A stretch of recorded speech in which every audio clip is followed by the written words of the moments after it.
Welcome to another Lifelong Learning Study Skills Workshop video. Today I would like to focus on a study skill, and actually a time management skill called the study plan. And just like the title indicates, we're going to plan out how we study for quizzes and tests ahead of time. And so if you've watched my video on the reading calendar, or if you've watched my video on the project planning sheet, you're going to see some similarities in this video as well. For the most part, teachers are going to tell you well in advance when there's a quiz or test. Sometimes teachers pop quizzes on you. Sometimes teachers come in like today and say, hey, tomorrow we're going to have a small quiz over this material. But minus that, most of the time you're going to get a couple days heads up, sometimes even a week. The moment that a teacher tells you I have a test or quiz, you should automatically download a study plan from Canvas and start filling that out. Now, if you are not one of my students and you're just watching this video and you'd like to have a copy of the study plan, feel free to email me and I will be happy to give you one. The way the study plan works, today, let's pretend it's Monday, and your science teacher says, hey, you have a test on Friday. What you're going to do right here is you're going to write down where it says class, you're going to write down science, what the topic is, let's say it's plate tectonics, and the date of that quiz or test. And then you are going to identify each day of the week, today is Monday, you're going to have to estimate how much time you need to spend, depending on which subject it was. When I was your age, I had to spend a lot less time on social studies because it came natural to me than I did on math. And you're going to have to gauge that out for yourself. So let's say you decide on Monday night, you're going to spend 25 minutes studying for the science test, and then you're going to write down the specific technique.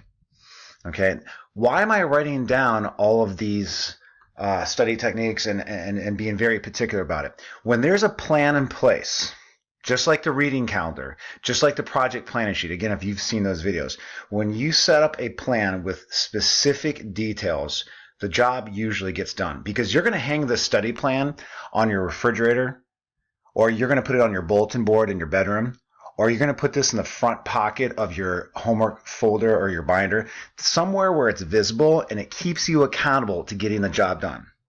Okay? Let's say on Tuesday, you decide that the study technique is you're going to have your mom quiz you over the vocabulary that relates to plate tectonics, and you're going to spend 30 minutes.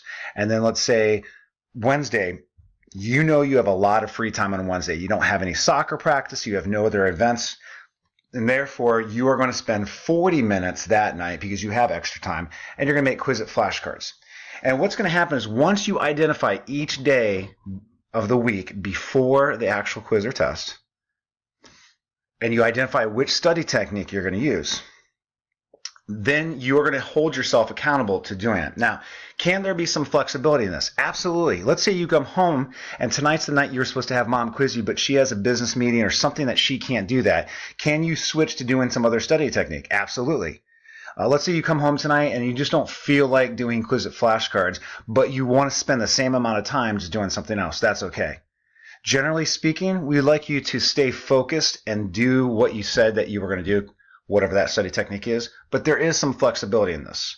Well, what are some ideas for how I can go about studying? Well, on the back of this sheet, you will see, and it's even categorized by type of learning style, what are some techniques that you can use, or what are some actions you can take. For example, you can quiz somebody, you can create a concept web, you can play the post-it note game. That's a video I've already made that's uploaded on YouTube. You can meet with a teacher after school or before school to get extra help. These are all ideas of things that you can do in order to get the job done. But the study plan is a concrete way of coming up with exactly how you're going to study a little bit each night. I hope this video helped you out. Thanks again for tuning in to a Lifelong Learning Study Skills Workshop video. If you have questions, please feel free to email me there. Also follow me on Twitter at Mr. Panfalone and hashtag Study Skills Workshop. If you are not a student of mine or not a parent of a student of mine and you would like the handouts from these various videos that I publish here on YouTube, feel free to contact me at that email. I'd be more than happy to help you out. Thanks again. Have a great day.